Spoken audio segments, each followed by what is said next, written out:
வணக்கம். இன்னைக்கு நம்ம பார்க்க இருக்கக்கூடியவர் சிவபெருமான் சாபம் பெற்று மனித உருவெடுத்து தான் யார் என்று அலைந்து திரிந்து நம்மளுடைய வழிகளை, அவமானங்களை, அழுகைகளை, நம்மளுடைய பசி எல்லாமே உணர்ந்து நமக்காகவே அருளாட்சி செய்யக்கூடிய குலதெய்வமா வீச்சிருக்கக்கூடிய பெரியாண்டவருடைய வாழ்க்கை குறிப்பை தான் இன்னைக்கு பார்க்க போறோம். அவங்களுடைய ஆர்ஜின் எப்படி தொடங்குதுன்னா, அன்னை தாட்சாயினி ஒரு தவம் செய்யறாங்க.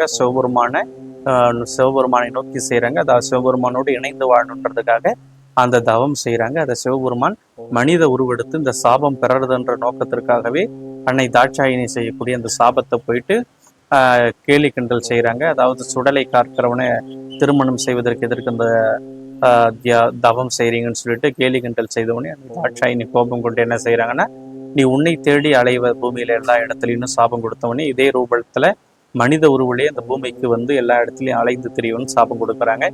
அவரும் அதே மேனியோட பிறக்கல, மனித உருவிலே வந்து பூமியில எல்லா இடங்களிலும் காடு மேடோடு அலைந்து திரிந்து பசியிலையும் பட்டினியிலையும் வறுமையிலையும் ஒரு துரோகத்தாலையும் அழுகையாலையும் அங்கேயே நம்ம மனிதனை போல எல்லா உணர்வுகளிலும் ஒன்றி அந்த உலகத்திலே வாழ்ந்து ஒவ்வொரு நாளும் அலைந்து திரிகிறாங்க. இந்த அலைந்து திரியக்கூடிய காட்சியை பார்த்த அங்காள பரமேஸ்வரிக்கு பெரும் துயருற்று என்ன செய்யறாங்கன்னா, அவங்க சூலத்தை எடுத்து பூமியில தூக்கி வீசும் பொழுது அந்த பூமியில ஒரு பிளவு ஏற்படுது. அந்த பிளவுல இருந்து 21 மண் உருண்டைகள் வருவதாக நமக்கு சாஸ்திரம் சொல்லுது. அந்த மண் உருண்டைகள் 21 பேரும் பூதகணங்களா இருந்து சிவபெருமானோடு இங்க காட்சி தராங்க. அப்ப சிவபெருமான் சொல்றாங்க, நான் இங்கே அலைந்து திரியும் பொழுது என்னுடைய மக்களுடைய துயரங்களை, துன்பங்களை எல்லாத்தையும் நான் அனுபவிச்சேன். ஸோ அந்த வழி எனக்கு தெரியும். என்னுடைய பிள்ளைகளை நான் காக்கிறதுக்காக இந்த இடத்துலயே இருந்து நான் அருளாட்சி செய்யணும்னு சொல்லிட்டு பிரியாண்டவர் ரூபத்துல இங்க இருக்கிறாங்க. அவருக்கு அபிஷேகம் 1008 லிங்கோத்ரவ மேனின்னு சொல்லுவாங்க. லிங்கங்களா இருக்கக்கூடிய குழவியை வைத்து பாலாபிஷேகம் செய்வது சிறப்பு. வெண்ணிற வஸ்திரம் சாத்துறது ரொம்ப சிறப்பு. வெண்ணிற பொங்கல் இடுவது ரொம்ப சிறப்பு. திங்கட்கிழமைக்கு உகந்த காலம்.